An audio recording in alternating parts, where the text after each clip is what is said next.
سلو کے بعد جو انسان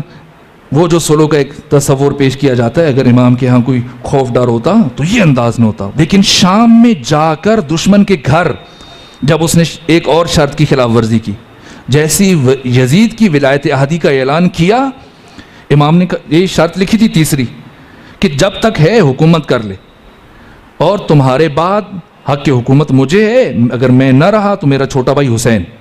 یہ تیسری شرط تھی۔ لیکن جب ولایت عہدی کا اعلان کیا، امام پہنچے، اور اسے بھی اطلاع تھی کہ امام آ رہے ہیں، شام میں پہنچ چکے۔ اب اس نے اہل دربار کو ہدایت جاری کی، جیسی حسن مجتبیٰ آئے تم نے حسن مجتبیٰ کا مذاق اڑانا ہے اور تانے دینے حسن کو، اپنے آباء و اجداد کے بارے میں تم نے ان کے فضائل پڑھنے ہیں کہ ان کے پاس اتنی زمینیں تھیں، اتنی جائیدادیں تھیں، اتنی کنیزیں تھیں، اتنے غلام تھے، اتنے گھوڑے اونٹ ہاتھی خچر تھے، اور یہ حسن مجتبیٰ تو بہت بیچارے شخص ہیں، اور ان کا باپ علی زمین کے اوپر بیٹھ کر فقیروں کے ساتھ کھانا کھاتا تھا، فقیروں کے لیے فیصلے کرتا تھا۔ یہ ساری ذہن سازی کی ہوئی تھی، تیار تھے، رسوا کرنا چاہتا تھا، لیکن کون ہے حسن مجتبیٰ؟ جیسی پہنچے تو جیسے امیر شام نے ان کو سکھلایا ہوا تھا، اب وہ مختلف کونوں سے کبھی ایک بول رہا ہے، کبھی مغیرہ بن شعبہ بول رہا ہے، کبھی مروان بن حکم بول رہا ہے، کبھی زیاد گفتگو کر رہا ہے، کبھی ولید بن عقبہ وہ بات کر رہا ہے، کبھی عتبہ بن ابو سفیان ہے، باری باری ہر ایک تانا زنی کر رہے۔ سنا، اور جب سب بول چکے، اب حضرت متوجہ ہوئے سب کی طرف اور امیر شام کو دیکھا اور کہا کہ کیا یہ لوگ آباء و اجداد کے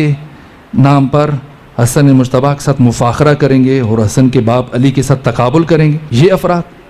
کا امیر شام اور اہل دربار، میں ابھی اس مقام پر تم سب کے سامنے اپنی، یہ بہت بڑی بات ہے، اپنی ماں فاطمہ سے لے کر جناب حوا تک اور اپنے باپ علی سے لے کر جناب آدم تک ایک ایک کا کردار تمہارے دربار میں سب کے سامنے علناً بیان کرتا ہوں، اور تم سب آ کر باری باری اپنی ماؤں کا کردار میرے کان میں بیان کرو۔ یعنی اتنی چھوٹ دے دی، اتنی اجازت دی کہ میں علناً بیان کروں گا، کان میں بیان کروں۔ پھر حضرت کھڑے ہوئے، کہا کہ اے اہل شام، حمد ہے اس اللہ کے لیے، اس نے اتنے فضائل عطا کیے ہمیں،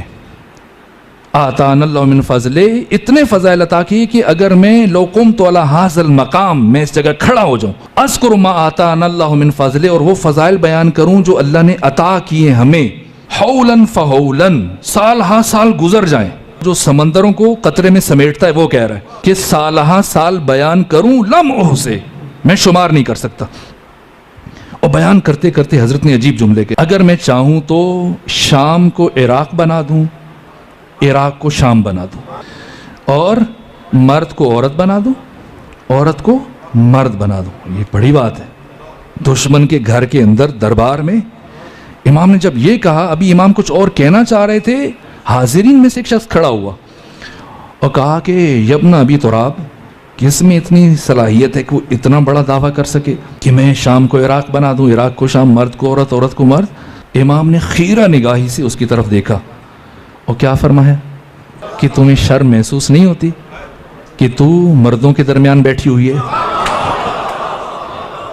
یہ ولایت تکوینی ہے، تاریخ بشر میں کسی کے ساتھ پیش نہیں آیا ہوگا جو اس کے ساتھ پیش آیا جس نے کھڑے ہو کے گستاخی کی۔ کہا کہ تو اب وہ اٹھی، دربار سے خود کو سمیٹا اور نکلنے لگی۔ امام نے اس سے آواز دی کہ اپنی سزا مکمل سنو۔ وہ جو گھر میں بیٹھی تھی اب وہ مرد ہو چکی ہے، وہ چلی گئی۔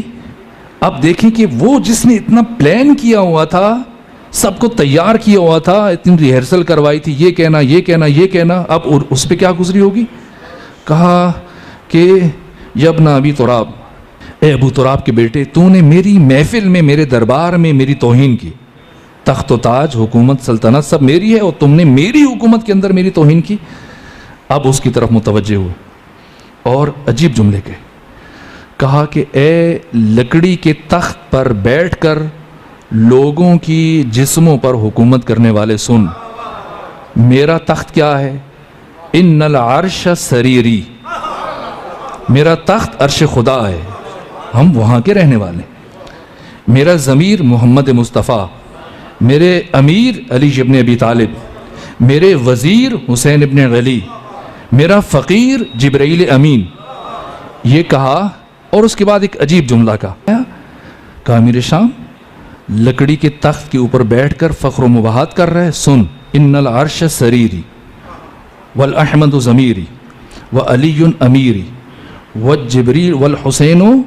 وزیری والجبریل فقیری وان شئت اقل لک سیری. تو بھی انسان بنتا یہ تمہیں بھی کہوں سیری. یہ بات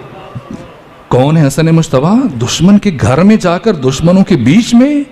یہ شجاعت ہے. اور اس کے بعد کیا واقعہ